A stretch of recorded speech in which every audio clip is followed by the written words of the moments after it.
Assalamualaikum warahmatullahi wabarakatuh. Waalaikumsalam warahmatullahi wabarakatuh. Bismillahirrahmanirrahim. Alhamdulillahi rabbil alamin. Wal aqibatu lil muttaqin. Wala udwana illa 'alal zalimin. والصلاة والسلام على أشرف الأنبياء والمرسلين إمام المتقين سيد الغر المحجلين وعلى آله وأصحابه المجاهدين الطاهرين أما بعد. Saudara-saudara kaum muslimin rahimakumullah.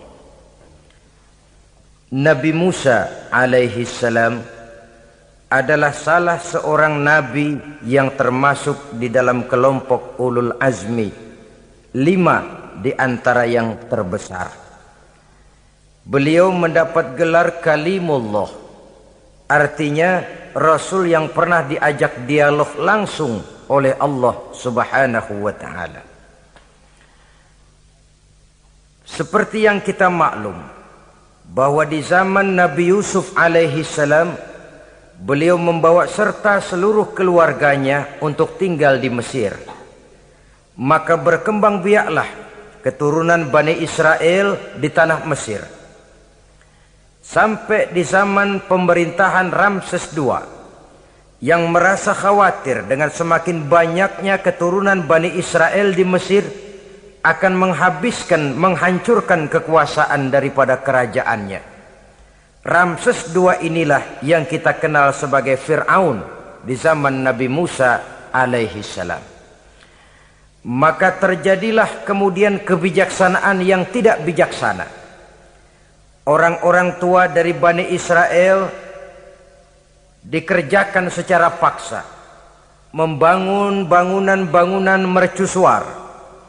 Kemudian bayi-bayi dari Bani Israel dibunuh. Orang tuanya disuruh kerja paksa, bayi laki-lakinya dibunuh.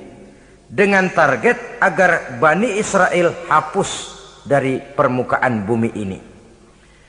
Tetapi kehendak Allah pasti juga akan terjadi.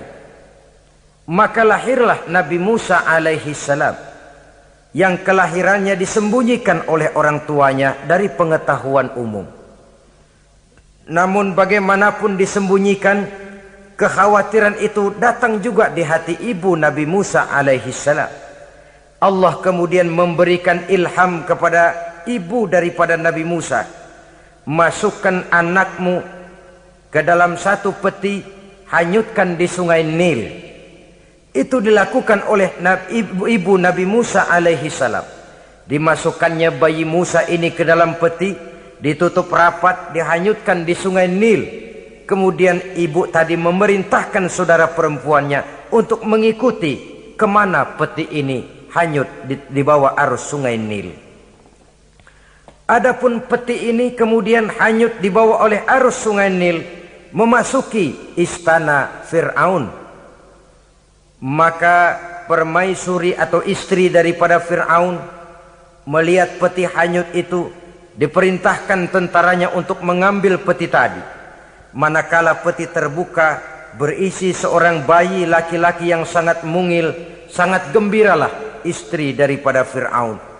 Diusulkannya kepada suaminya agar bayi laki-laki tadi diambil saja, dijadikan sebagai anak angkat, dipelihara dan dibesarkan dalam istana. Fir'aun menerima usul daripada istrinya. Maka sejak saat itu dijaga, dipelihara dan dibesarkanlah Nabi Musa alaihi salam di lingkungan istana Fir'aun laknatullah alaihi. Begitulah ia memasuki masa remajanya, tumbuh sebagai anak angkat daripada Fir'aun dengan segala fasilitas yang serba cukup di dalam istana Fir'aun. Sampai pada masanya di mana ia kemudian menyadari bahwa ia sebenarnya bukan dari keturunan orang-orang Mesir, tapi berasal dari keturunan Bani Israel. Sehingga satu hari ketika ia keluar dari istana, ia bertemu dengan orang yang sedang bertengkar. Satu dari keturunan Bani Israel, satu lagi dari orang Mesir. Musa membantu orang Israel ini melerai perkelahian, tapi kemudian Nabi Musa memukul orang Mesir tadi, dan memang hebat, sekali pukul mati. Saudara-saudara, tidak sengaja Nabi Musa itu hanya memukul, memberikan peringatan, tapi mati. Ini disembunyikan oleh Nabi Musa, tapi bagaimanapun disembunyikannya, akhirnya toh tahu. Apalagi Fir'aun sejak awal memang sudah mendapat firasat. Jangan-jangan inilah yang banyak diramalkan oleh dukun-dukunku, ahli nujum di istanaku, bahwa akan lahir seorang anak laki-laki dari keturunan Bani Israel yang akan menghancurkan kekuasaanku, memusnahkan kerajaanku. Jangan-jangan ini orangnya. Sejak hari pertama menemukan bayi Musa, Fir'aun sudah punya firasat ke arah itu. Tapi karena kalah oleh desakan istrinya, maka diterimalah Musa untuk dibesarkan di dalam lingkungan istana. Sehingga akhirnya oleh karena perasaan bersalah ini, Nabi Musa melarikan diri. Melarikan diri dari istana Fir'aun setelah nyata-nyata bahwa dia memang keturunan Bani Israel. Melarikan dirilah Nabi Musa alaihi salam keluar dari Mesir menuju negeri Madian. Di dalam pengembaraannya, saudara-saudara, di satu lembah, Nabi Musa ketika itu belum menjadi nabi. Pemuda Musa ketika itu sedang beristirahat. Dari kejauhan dilihatnya orang sedang berdesak-desakan. Rupanya adalah pengembala-pengembala kambing yang akan mengambil air dari dalam sumur. Mereka berdesak-desakan, berebut karena sumur cuma satu, yang ngambil air kelewat banyak. Di antara desakan-desakan orang itu, Nabi Musa melihat dua orang wanita kakak beradik minggir saja, tidak ikut berdesak-desakan. Nabi Musa menghampiri dua wanita tadi. Kamu sedang apa di sini? Kami sebenarnya ingin mengambil air. Kenapa tidak ikut berdesak-desakan? Itulah soalnya. Mereka laki-laki semua, gagah perkasa pula. Kalau kami ikut berdesak-desakan, bagaimana jadinya kami? Biarlah kami mengalah menunggu sampai mereka selesai semuanya, baru kami akan mengambil air. Mengertilah Nabi Musa bahwa wanita kakak beradik ini demikian halus akhlaknya. Gak mau berdesak-desakan sama orang laki. Budi pekertinya sedemikian luhur. Tungguin aja dah, ntar juga beres. Kalau semua udah kan pada minggir, kita nggak pakai berdesak-desakan. Saudara hadirin, menyadari kodrat kewanitaannya, sehingga berdesak-desakan itu saja sudah dianggap bisa mengurangi citranya sebagai wanita. Biar dia ngalah aja, tungguin ntar juga rapi. Bukan malah ikut ngerangsek. Enak nih berdesakan sama orang laki nih, lumayan nih.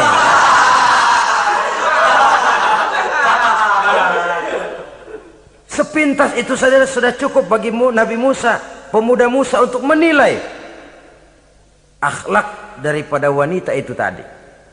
Oh, kalau kamu nunggu begini aja lama, kata Nabi Musa. Sudah, sini saya tolongin. Diambil embernya, Nabi Musa ikut berdesakan. Karena Nabi Musa memang kuat badannya, gak lama sudah dapat air. Sodorkan ke sana. Si wanita segera tahu bahwa pemuda ini begitu baik budi pekertinya, mau menolong orang yang dalam kesusahan. Akhirnya, bagaimana kalau kamu ikut saja ke rumah saya? Bapak saya sudah tua, senang hatinya kalau kamu ikut ke rumah, kenalan sama bapak saya. Ayolah, ayolah, berangkatlah. Dalam perjalanan, si wanita ini berjalan duluan, Nabi Musa di belakang. Kemudian Nabi Musa bilang, sebentar, saya duluan, kamu belakangan. Kenapa rupanya? Angin nakal bertiup menghembus pakaian si wanita, sehingga memberikan gambaran yang agak jelas tentang warna, bentuk, postur badan si wanita itu tadi. Sekarang Musa yang menunjukkan budi pekerti yang luhur. Gak mentang-mentang ditiup angin, nah mumpung nih.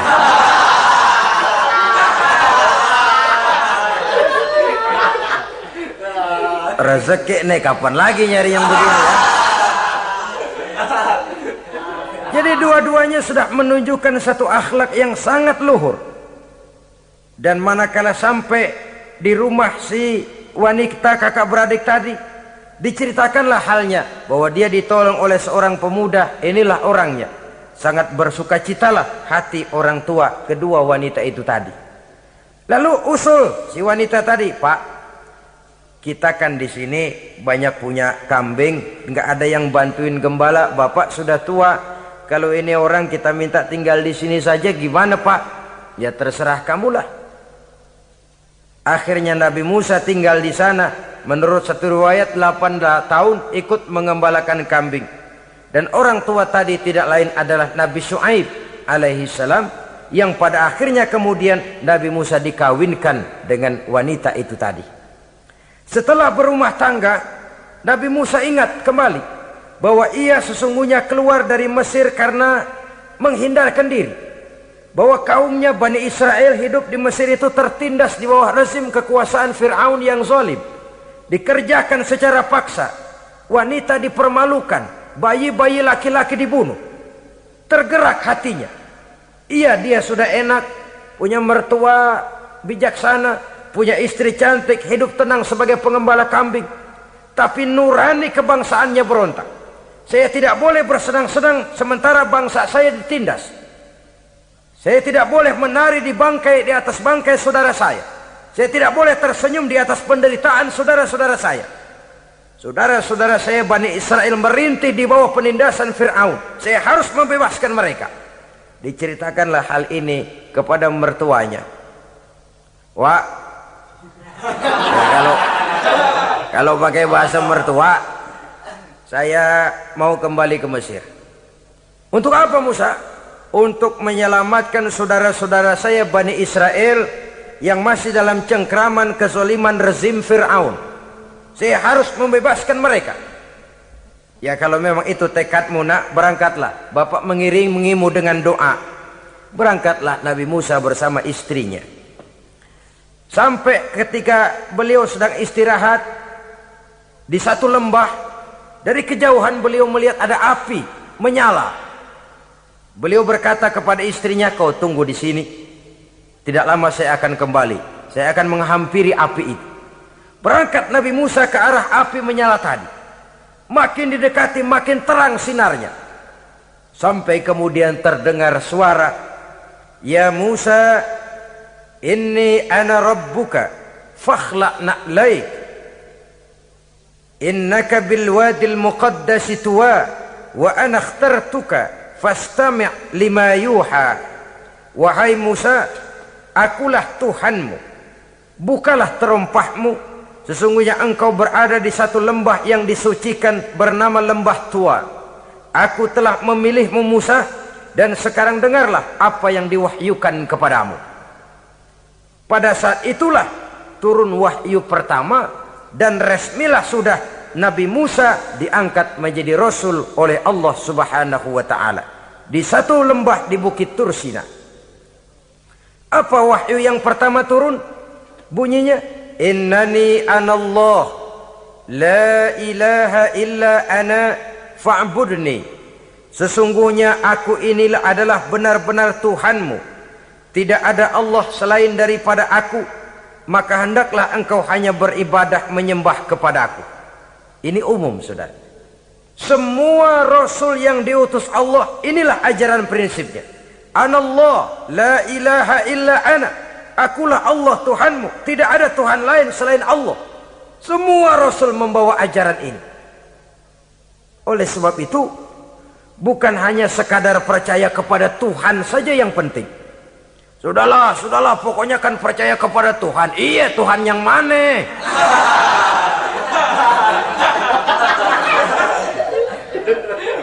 Sebab kalau sekadar percaya kepada Tuhan, rasanya semua agama percaya kepada Tuhan. Begitulah orang Hindu percaya kepada Tuhan, tapi Tuhan menurut mereka Trimurti, Wisnu, Siwa, Brahma. Orang Buddha percaya kepada Tuhan, tapi Tuhan dalam pandangan mereka ada Tuhan kecil Hinayana, ada Tuhan besar Mahayana. Orang Majusi juga percaya kepada Tuhan, tapi Tuhan dalam pandangan mereka ada Tuhan kebaikan namanya Ahriman, ada Tuhan kejahatan namanya Ahura Mazda. Orang Nasrani juga percaya kepada Tuhan, tapi Tuhan kata mereka dalam bentuk Trinitas. Tuhan Anak, Tuhan Bapa, Ruhul Kudus. Ini semua Tuhan dalam pandangan mereka. Jadi kalau sekadar percaya kepada Tuhan, percaya kepada Tuhan, percaya kepada Tuhan, Tuhan yang mana? Itu yang prinsip. Itu yang prinsip. Sebab salah kita dalam mempercayai Tuhan, kita akan terjebak ke dalam penyakit. Kalau tidak kufur, syirik. Dan dua-dua itu bapak moyangnya dosa.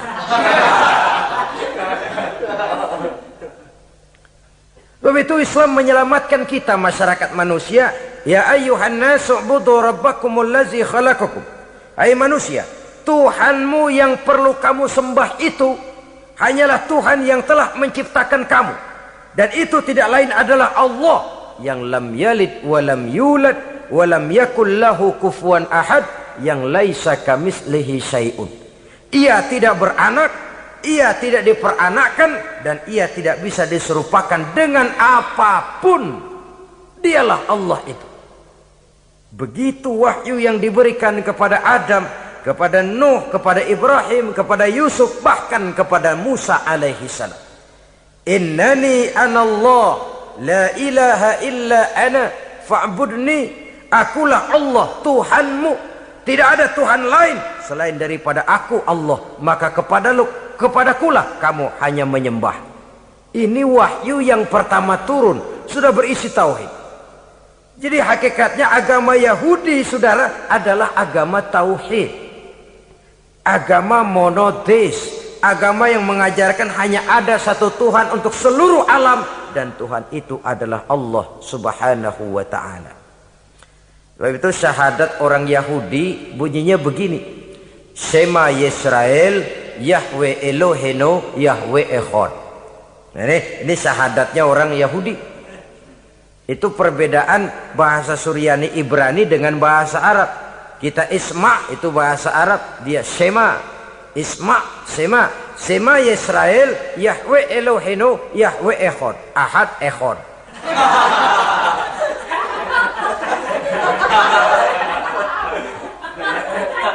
Maksudnya jelas. Shema Yisrael Yahweh Elohenu Yahweh Echad. Dengarlah hai Israel, Tuhan kita ialah Tuhan yang Esa. Yahweh kata mereka, Tuhan kita ialah Tuhan yang Esa. Esa tunggal, tidak beranak, tidak diperanakan. Kalau masih beranak, masih diperanakan, jangan Esa disebut, sebab dia masih berbilang. Dan maha suci Allah daripada sifat berbilang. Jadi asas dari seluruh misi yang dibawa oleh Rasul yang 25 itu sama, tauhid inti ajarannya. Setelah tauhid, wa aqimis sholata li zikri, dan dirikanlah solat untuk mengingat aku. Jadi solat pun diwajibkan kepada Nabi Musa. Cuma teknisnya yang berbeda. Bagaimana solat di zaman Nabi Musa, bagaimana solat di zaman Nabi Sulaiman, bagaimana solat di zaman Nabi Muhammad. Prinsipnya sama, solat. Teknisnya yang berbeda. Di zaman Nabi Sulaiman konon solat itu tidak pakai ruku, tidak pakai sujud, diri saja. Makanya Nabi Sulaiman itu menurut riwayat meninggalnya dalam posisi berdiri. Artinya apa? Dalam keadaan solat beliau itu. Bukan diri ngejedek kayak kita nungguin bus, bukan.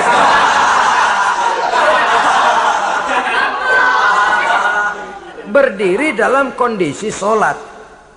Tapi yang jelas solat itu setiap Nabi. Hanya teknisnya saja yang berbeda. Jadi ini sudah akidah dan syariat. Akulah Allah Tuhanmu, tidak ada Tuhan lain selain aku. Ini kan akidah. Yang kedua, wa aqimis sholata li zikri, syariat. Dirikan solat untuk mengingat aku.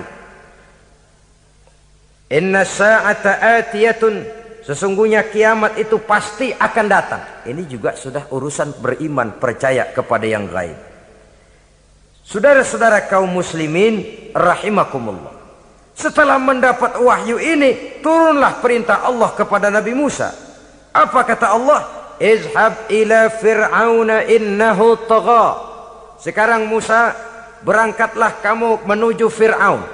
Ia telah melampaui batas. Berangkatlah kamu ke sana Musa, hadapi Fir'aun, sampaikan dakwah ini, ia telah melampaui batas. Innahu tagha, ia telah berlebih-lebihan. Nah, saudara-saudara, jadi dua fungsi sudah. Kalau pada mulanya Nabi Musa berniat kembali ke Mesir hanya untuk membebaskan kaumnya Bani Israel, sekarang malah bertambah. Tidak hanya sekedar itu, malah lebih utama adalah menyampaikan risalah, menyampaikan misi kerasulannya, menyadarkan Fir'aun, menegakkan tauhid, mengembangkan syariat. Bertambahlah tugas Nabi Musa sebagai pejuang bangsa, juga sebagai mujahid, pejuang agama. Pada mulanya sebagai pejuang bangsa tuh, artinya Nabi Musa ini kembali kepada Fir'aun di Mesir, tujuannya tadi kan cuma untuk membebaskan Bani Israel kaumnya. Ini pejuang bangsa. Tapi di tengah jalan ia mendapat wahyu. Berangkat kau kepada Fir'aun, innahu tagha, ia telah melampaui batas. Sadarkan dirinya, canangkan tauhid, sampaikan syariat. Bertambahlah tugasnya. Lebih daripada sekedar pejuang bangsa, ia juga pejuang agama, pejuang tauhid. Dwi fungsi. Kadang-kadang ada pejuang agama tapi tidak pejuang bangsa. Kadang-kadang ada pejuang bangsa tapi tidak pejuang agama. Nah, saudara-saudara kaum muslimin rahimakumullah, idealnya ya kedua-duanya. Ya pejuang agama, ya pejuang bangsa juga. Mendapat tugas seperti ini, apa permohonan Nabi Musa alaihi salam? Beliau berkata, qala rabbi shrah li sadri wa yassir li amri wahlul 'uqdatam min lisani yafqahu qawli waj'al li waziran min ahli Haruna akhi usdud biha uzri. Ini permohonan Nabi Musa ketika dilantik menjadi rasul. Diberikan tugas, berangkat kau ke Mesir, sampaikan risalah ini kepada Fir'aun karena ia telah melampaui batas. Apa permohonan Nabi Musa? Rabbi syrah li sadri, ya Allah, lapangkan hati saya. Wa yassir li amri, mudahkan urusan saya. Wahlul 'uqdatam min lisani, buka kebekuan lidah saya. Yafqahu qawli, sehingga mereka mengerti apa yang akan saya bicarakan. Ini kondisi dasar. Memulai satu perjuangan dengan persiapan dasar. Apa permohonan pertama? Isyrah li sadri, lapangkan jiwa saya. Menghadapi musuh dengan jiwa yang lapang itu penting. So, kalau kita menghadapi musuh dengan jiwa yang sempit, kita sudah kalah sebelum perang. Menghadapi musuh dengan jiwa yang lapang, artinya masih berharap kalau dia mau mengikuti ajaran ini. Jadi pada tahap pertama itu datang bukan sebagai orang yang mau membasmi, tapi sebagai orang yang mau menyelamatkan. Ini perlu jiwa yang lapang. Sebab dakwah Nabi Musa itu kan pertama menyadarkan Fir'aun dulu. Nanti akan kita lihat setelah disadarkan dengan kata-kata, tidak kena juga dengan bukti berupa mukjizat. Masih bandel juga. Musa mohon supaya dikirim bencana. Masih nggak mempan juga, habis dah urusan. Jadi ada tahapan sesuai dengan kemungkinan Fir'aun bisa menerima. Sama juga bayi itu kan kalau baru lahir ke dunia, brol, kasih susu emaknya dulu. Gedean dikit, bubur. Gedean lagi, nasi ulek dah. Udah gede betul, nasi. Udah gede banget, jengkol jijelin.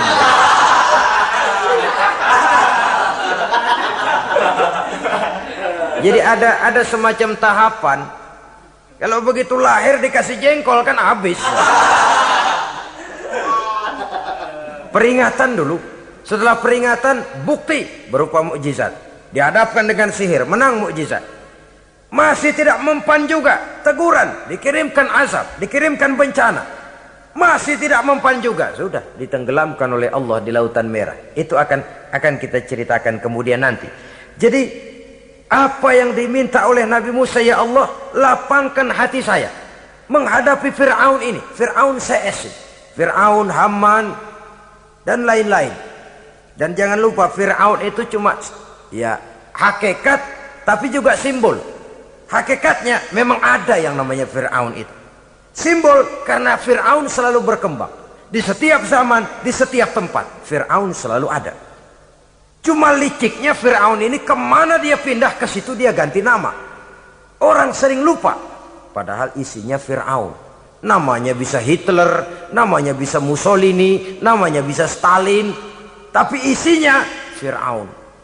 Kemana dia tinggal, di situ dia ganti nama. Simbol dari kekuasaan yang terlepas dari kontrol iman. Simbol dari kekuasaan yang menyebabkan orang lupa diri dan lupa daratan. Dan sebenarnya mah Fir'aun mulanya cuman raja tuh, raja doangan dia. Cuman kelamaan jadi raja, kagak mau turun-turun. Akhirnya dia menganggap tidak ada yang lebih tinggi daripadanya. Apalagi ketika Nabi Musa datang mengajarkan ada Tuhan lain, yaitu ada Tuhan yang sebenarnya, yaitu Allah. Lah Fir'aun sampai kepada puncak kekurang ajarannya, memproklamirkan diri sebagai Tuhan. Ana rabbukumul a'la. Bukan karena kebodohannya sebenarnya, tapi karena gengsi kekuasaannya. Nah ini, gengsi kekuasaan ini sering menyebabkan orang overacting. Fir'aun bukan bodoh, bukan. Fir'aun bukan tidak tahu kalau Musa itu benar, tahu. Fir'aun bukan tidak ngerti kalau itu mukjizat, sihir kalah, tahu. Tapi gengsi kekuasaan. Gua kan raja, masa di depan rakyat tunduk sama Musa? Gengsi dong.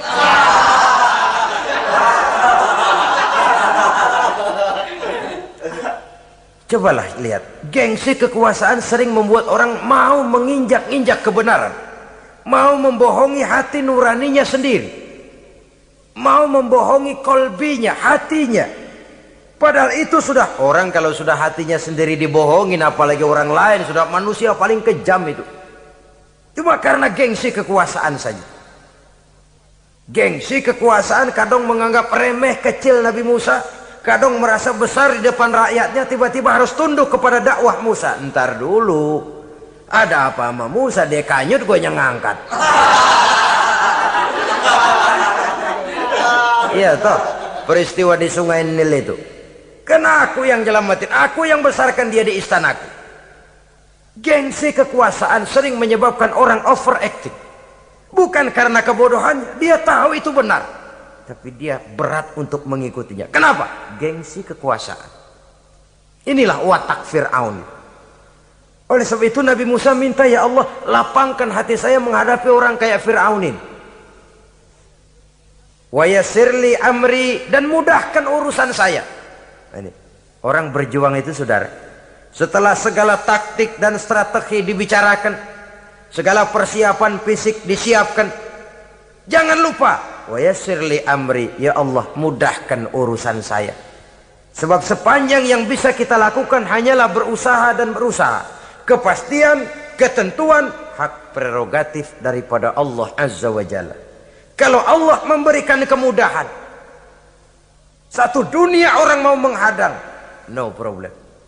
Kalau Allah sudah memberikan kemudahan, satu dunia orang mau mendatangkan kesulitan, gak ada gunanya. Wa yassirli amri, mudahkan kiranya urusan saya ini ya Allah. Karena sudah terbayang oleh Musa. Pertama, faktor psikologis. Bagaimanapun Fir'aun itu kan bapak angkat sendiri. Ya orang kalau nasihatin orang lain barangkali nggak terlalu jadi beban moral. Tapi kalau sudah menasehati orang yang pernah mengasuh dan membesarkan dia, itu kan beban moral. Sulit posisi ini. Apalagi kekuasaan mutlak berada di tangannya, tentaranya gagah perkasa. Wa yassirli amri, mudahkanlah urusan saya ya Allah. Lapangkan hati, mudahkan urusan. Saudara-saudara kaum muslimin rahimakumullah. Permohonan yang ketiga dari Nabi Musa, setelah minta dilapangkan hati dan dimudahkan urusan, wahlul 'uqdatam min lisani, bukalah kebekuan lidahku. Satu riwayat menjelaskan bahwa Nabi Musa memang agak gagap kalau bicara. Riwayat lain menjelaskan bahwa beliau agak sedikit cadel. Tapi yang jelas, minta agar dibukakan kebekuan lidah. Ini mengandung satu pelajaran. bahwa cara menyampaikan sesuatu akan sangat menentukan sesuatu itu sendiri. Sesuatu yang baik, kalau salah cara kita mengucapkannya, salah cara kita menyampaikannya, jadi tidak baik kesan orang. Ini soal ucapan. Soal hati itu Allah saja yang tahu. Tapi kan orang sebelum tahu hati ini, omongan yang didengar, tingkah laku yang dilihat. Maka ini yang diminta oleh Nabi Musa alaihissalam. Misi risalah ini berat. Menyampaikan pesan ilahi ini tidak ringan. Kalau salah saja ngomong, akan timbul kesalah pengertian. Oleh sebab itu, wahlul 'uqdatam min lisani, bukalah kebekuan lidah saya ini, supaya lancar bicara untuk menyampaikan yang hak, menghancurkan yang batil. Cara kita menyuguhkan sesuatu sangat menentukan sesuatu itu sendiri. Saudara datang ke rumah saya, yang saya suguhkan cuma segelas teh pahit dan singkong goreng, tapi kalau dengan kata-kata yang menyentuh, enak didengar telinga, nggak berasa tuh singkong goreng. Sebaliknya yang disuguhkan makanan mahal, mewah, lezat, caranya kasar, omongannya nggak enak didengar. Makan dah sikat abisin deh, gue tau lu lapar, abisin deh.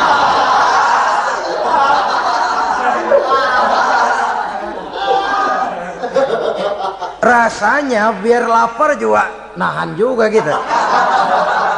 Apa itu? Bukan makanannya yang tidak enak, bukan kita nggak doyan, bukan, caranya itu loh, caranya. Nah, Islam ini agama yang baik. Kalau disampaikan dengan kata yang tidak baik, akan timbul, oh Islam kok gitu ya. Nah ini yang tidak diinginkan oleh Nabi Musa. Wahlul 'uqdatam min lisani. Kita begitulah dalam kehidupan ini, kadang mendengar satu ceramah bisa berurai air mata, bisa histeris, bisa gembira. Kenapa? Kepandaian orang menyampaikannya.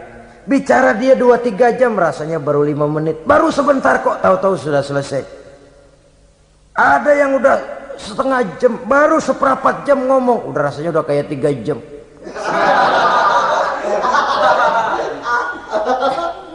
Kita udah berbisikkan, udah dah. Wahlul 'uqdatam min lisani. Targetnya apa? Yafqahu qauli, agar mereka memahami. Tentu lawannya agar mereka tidak salah mengerti, agar mereka tidak salah paham. Sebab kalau misi ini diterima dengan salah paham, dakwah tidak nyambung. Maka ini doa banyak dibaca, diamalkan oleh orang-orang mimbar yang sering pidato. Lapang hati melihat kerumunan orang banyak, tapi nggak dak-dikduk, nggak kena demam mimbar. Udara dingin tapi keringat, baju basah. Saudara hadirin yang saya hormati, lalu permohonan yang selanjutnya daripada Nabi Musa alaihissalam, waj'al li waziran min ahli, dan jadikanlah bagiku seorang pembantu dari keluargaku. Siapa? Haruna akhi, dia tidak lain adalah saudaraku Harun. Usdud biha uzri, akan saya limpahkan kepadanya segala beban-beban yang saya derita. Artinya orang berjuang perlu teman, nggak bisa sendirian. Nggak, bagaimanapun hebatnya kita tetap memerlukan bantuan daripada orang lain. Sendiri memang lebih baik daripada berteman orang jahat. Tapi berdua lebih baik daripada sendiri. Bertiga lebih baik daripada berdua. Makin banyak, makin baik. Untuk satu persoalan yang besar, memerlukan kebersamaan.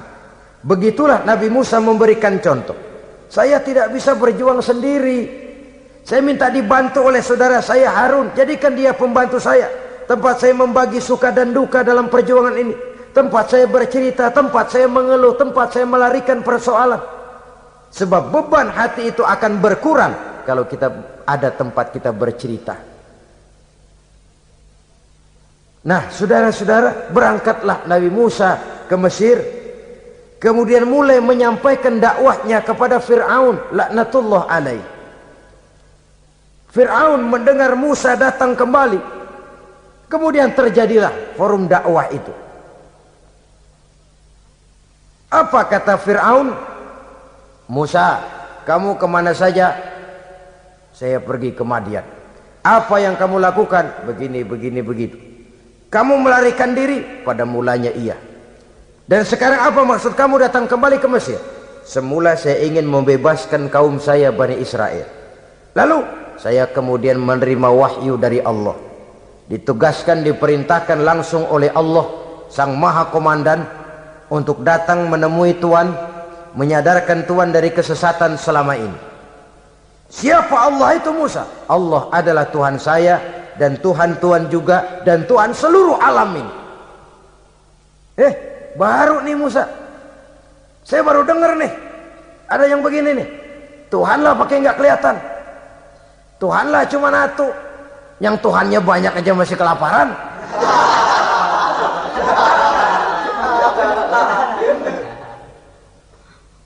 Di mana Tuhan? Tuhan saya bersemayam di aras, tempat yang sangat tinggi.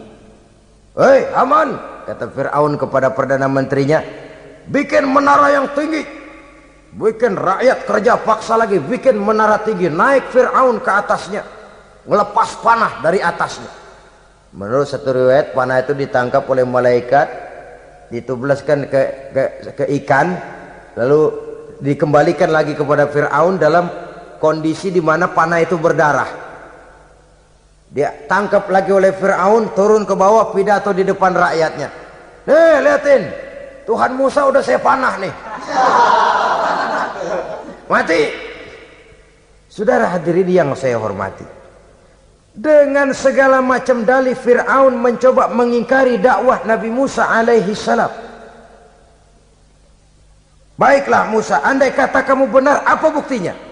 Tuhan mau apa? Kamu sanggup menandingi tukang sihir saya? Insya Allah. Ayo kumpul tukang sihir, kumpul. Kumpulkan tukang sihir, dilepaskan tali-tali kecil, berubah jadi ular mengejar Musa. Musa oleh Allah difirmankan, lemparkan tongkatmu Musa. Musa melemparkan tongkatnya. Tongkat Musa kemudian berubah menjadi ular besar yang menerkam ular-ular kecil tadi. Habis itu ular kecil ciptaan tukang sihir Fir'aun. Begitu hebat mukjizat yang diberikan Nabi Musa, dan Fir'aun tahu itu mukjizat, tapi dia ingkar juga, tidak mau beriman. Sudah nyata bukti, sudah jelas saksi, dia tetap ingkar. Akhirnya Nabi Musa berdoa memohon kepada Allah, Rabbana innaka ataita fir'auna wa mala'ahu zinatan wa amwalan fil hayatid dunya. Wahai Allah, sungguh engkau telah memberikan kepada Fir'aun dan para pembesarnya zinatan, segala macam perhiasan, wa amwalan, dan segala macam harta benda, fil hayatid dunya, di dalam kehidupan dunia ini. Rabbana liyudillu an sabilik, semuanya hanya menyebabkan mereka jadi sesat dari jalanmu. Rabbana tmis ala amwalihim, ya Allah binasakanlah mereka di dalam hartanya. Wasdud ala qulubihim, tutuplah pintu hatinya. Fala yu'minu hatta yarawul azabal alim, mereka tidak akan beriman sampai mereka melihat azab yang sangat pedih. Sudah dibuktikan dakwah baik-baik tidak mempan, bukti berupa mukjizat tidak kena, sampai dikirimkan teguran berupa berbagai macam bencana masih tidak juga beriman. Akhirnya Nabi Musa memutuskan, kalau begitu menyelamatkan kaum dululah.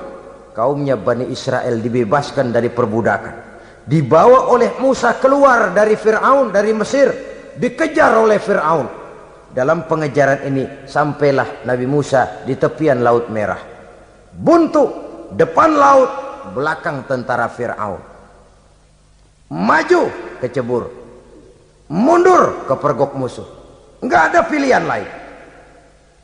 Dalam kondisi seperti ini, Allah Subhanahu wa ta'ala berfirman kepada Musa, lemparkan tongkatmu ke laut, hai Musa. Musa melemparkan tongkatnya ke laut. Terjadilah mukjizat. Laut terbelah, jalan muncul ke permukaan laut. Lewat Musa di jalan itu, Fir'aun terus mengejar. Ketika Musa sampai di tepian sebelah sana, Fir'aun masih di tengah jalan. Laut menutup kembali, hilang itu jalanan. Fir'aun dan seluruh tentaranya tenggelam di Lautan Merah, mati. Pada saat kondisi seperti itulah Fir'aun dalam keadaan menghadapi sakaratul maut, napas cengap-cengap, hampir putus di leher, berkata dia, amantu bi Rabbi Musa wa Harun. Kalau begini mah saya juga percaya dah sama Tuhan, percaya dah sama Tuhannya Musa dan Tuhannya Harun. Kata malaikat maut, kemarin kemana mas?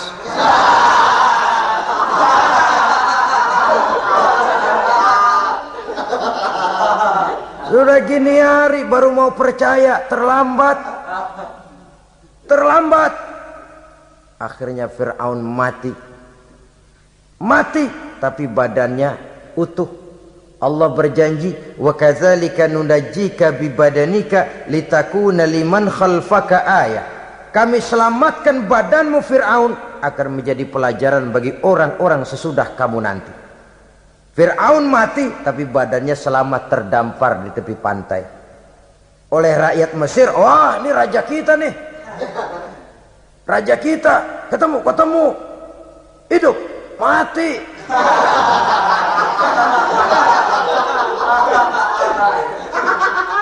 Kemudian sesuai dengan tradisi raja waktu itu, dimumilah badannya, diawetkan, sehingga sampai sekarang jenazah atau jasad daripada Fir'aun ini masih tersimpan dengan baik di museum negara di Mesir itu. Saudara-saudara kaum muslimin rahimakumullah. Jadi satu hal yang bisa kita ambil pelajaran daripada riwayat perjalanan dakwah Nabi Musa ini, bahwa dakwah menyampaikan risalah memang bukan jalan lurus dan licin bertabur bunga di kanan kirinya. Dakwah menyampaikan pesan agama, jalannya berliku, berbelok, menanjak, menurun, banyak onak dan duri di sekelilingnya. Yang paling makan hati adalah apabila sudah berdakwah kepada penguasa yang zalim, seperti halnya Fir'aun ini. Bagaimanapun ia punya kekuasaan, ia punya tentara, ia bisa menghitamkan yang putih, ia bisa memutihkan yang hitam. Kalau bukan iman yang jadi landasan moral dalam perjuangan, orang mudah frustasi. Kalau berdakwah kepada rakyat kecil, resiko kurang. Kalau berdakwah kepada para pengusaha, resiko kurang. Kalau berdakwah kepada kelompok-kelompok yang tidak memegang kekuasaan, resiko kurang.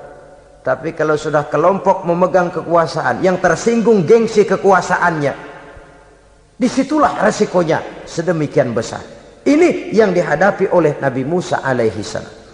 Tapi yang dijalaninya dengan tabah, dengan tekun. Karena kebenaran memang bisa ditekan, tapi satu hal yang jelas, kebenaran sama sekali tidak akan bisa dikalahkan. Buat sementara dia bisa ditekan, tapi lambat atau cepat dia pasti akan muncul ke permukaan, dan kebenaran jugalah yang akan tampil sebagai pemenang. Sebenarnya kurang apa Fir'aun? Kekuasaan mutlak berada di tangannya. Seluruh menteri-menterinya adalah pendukungnya belaka. Rakyat dipaksa untuk takut dan taat kepadanya. Dia adalah kekuasaan tunggal di Mesir. Sementara kaum Bani Israel berada di bawah penjajahannya, penindasannya, kesewenang-wenangannya. Dan bahkan ketika Nabi Musa sudah menyampaikan dakwahnya, Fir'aun malah sempat mengungkap jasa. Musa, kamu kok sekarang bisa begitu? Enggak ingat ya dulu kamu hanyut di sungai Nil, istri saya kan yang angkat, saya yang besarkan di istana saya. Kok sekarang kamu bisa ngelawan saya sih? Ini biasa. Apa jawab Nabi Musa?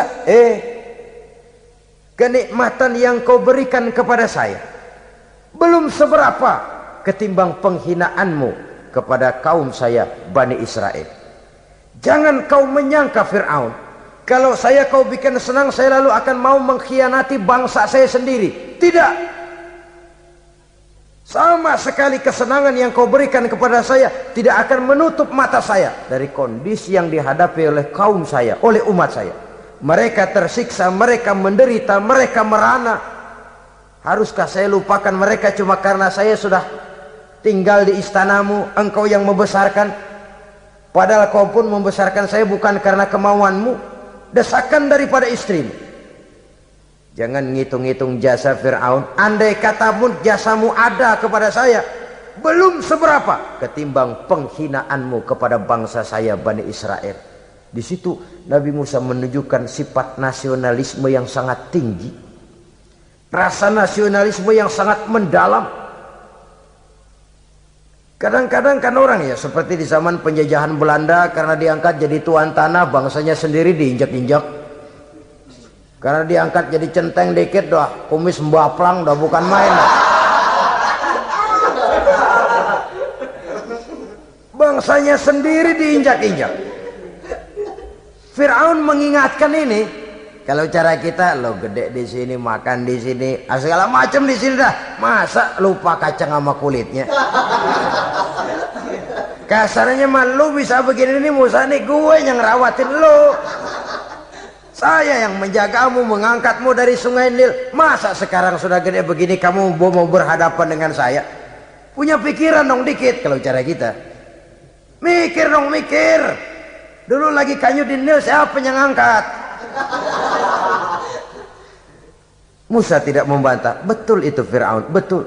Tapi apalah artinya semua itu ketimbang penghinaan yang engkau berikan kepada bangsa saya? Saya tidak mungkin menari-nari di atas bangkai umat saya. Saya tidak mungkin bersenang-senang di atas penderitaan kaum saya. Dan saya tidak mungkin senyum ceria di atas derita daripada kaum saya. Dengan tidak melupakan jasamu, saya tidak akan merubah pendirian saya. Saya ingin membebaskan penjajahan. Saya ingin membebaskan kaum saya Bani Israel dari belenggu penindasan. Kalau engkau sudah tidak mau mendengar dakwah yang saya sampaikan, tidak mau bertuhan Allah, tidak mau menyembah kepadanya, tetap dengan keangkuhan dan kesombonganmu sekarang ini, okelah, berjalanlah dengan keyakinanmu. Tapi saya harus membebaskan kaum saya Bani Israel. Saudara-saudara kaum muslimin rahimakumullah, itulah jalan dakwah, jalan menyampaikan risalah agama, risalah Islam. Sekali lagi, bukan jalan lurus bertabur bunga, tapi agama memberikan ajaran. Balighu anni walau ayat, sampaikan dari aku walaupun cuma sekedar satu ayat saja. Tugas ini memang mulia tapi berat. Tugas ini memang terhormat tapi penuh resiko. Ya kalau menyampaikan asal sekedar menyampaikan, sudahlah, pokoknya nyampein, percaya syukur kagak, udah dah. Bukan cuma sekadar itu, ada semacam tanggung jawab moral. Maka kondisi dasar yang dilakukan oleh Nabi Musa, permohonan yang tadi itu, ya Allah, lapangkan hati saya. Jalan ini penuh onak dan duri, berliku, menanjak, menurun, banyak halangan, tentangan, rintangan dan fitnahan. Kemudian mudahkan urusan saya. Menentang kekuasaan Fir'aun bukan perkara ringan, bukan urusan main-main. Menentang raja yang sedang berkuasa, kekuasaannya mutlak, otoriter pula, diktator murni Fir'aun itu. Mudahkan urusan saya menghadapi jalan ini ya Allah. Karena tidak mungkin menurut otak, mana bisa kata kebiasaan, impossible kata rasio. Kalau Allah mau memudahkan, semua jalan akan terbuka dengan mudah. Tapi kalau Allah yang mempersulit, bagaimanapun matangnya perhitungan strategi, taktik, rencana, program, planning, kalau Allah mempersulit, jalan itu akan jadi buntu jadinya. Oleh sebab itu maka persiapan zahir harus diimbangi dengan persiapan batin. Untuk menegakkan sesuatu yang hak, menghancurkan sesuatu yang batil, sebagaimana yang dilakukan oleh Nabi Musa alaihi salam ini. Dan segala macam tantangan dihadapi oleh Nabi Musa. Kau menyampaikan risalah bahwa engkau Rasul? Ya. Kau punya bukti? Siap. Apa buktimu? Ini, tongkat dilempar jadi ular, tangannya dimasukkan ke saku baju, lalu dikeluarkan bersinar gemerlapan, lebih sinar dari lampu merkuri. Sampai Fir'aun silau dibuatnya berasa. Sudah Musa, sudah, masukkan tanganmu lagi, masukkan tanganmu lagi. Dia tahu, dia sadar itu bukan sihir, tapi lagi-lagi gengsi kekuasaannya. Sehingga pantas kalau Nabi pernah bersabda, afdalul jihad kalimatu haqqin inda imamin jair. Jihad yang paling besar adalah mengucapkan kebenaran di depan penguasa yang zalim. menyampaikan kebenaran di hadapan penguasa yang zalim. Tapi kan berat, saudara, sulit, apalagi kalau belum apa-apa udah ngeri. Udah jangan dah.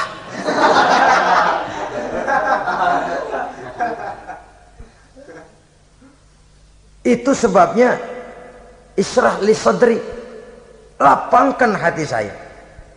Saya tidak punya kepentingan apa-apa kecuali menyampaikan kebenaran. Kalau sudah ada kepentingan pribadi, itu yang sering jadi handicap, itu yang sering jadi jurang pemisah antara kita dengan orang yang akan kita sampaikan kebenaran tadi. Saudara-saudara kaum muslimin rahimakumullah, maka terasa benar relevannya doa yang diajarkan oleh Rasul kepada kita.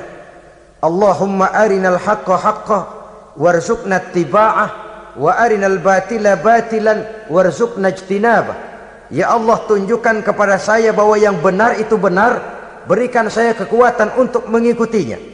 Ya Allah, tunjukkan kepada saya bahwa yang salah itu salah, berikan saya kekuatan menghindarinya. Kenapa? Orang sering tahu bahwa itu benar, tapi tidak berdaya mengikutinya. Seperti Fir'aun tahu bahwa Musa itu benar. Abu Jahal, Abu Lahab juga tahu bahwa Nabi Muhammad itu benar. Abrahat juga tahu bahwa Nabi Ibrahim itu benar. Namrus juga tahu Ibrahim itu benar. Tapi mereka tidak berdaya mengikuti kebenaran karena gengsi kekuasaannya. Kadang kita tahu bahwa itu salah itu. Tapi karena dilakukan oleh orang yang punya kekuasaan, kita lalu tidak berdaya menghindarinya, malah terjebak ikut-ikutan salah, lalu menghibur-hibur diri. Sudahlah, tak ada gading yang tak retak. Bukankah dengan demikian kita sudah melegimitir kesalahan? Tahu bahwa itu benar dan mampu mengikutinya, itu nikmat.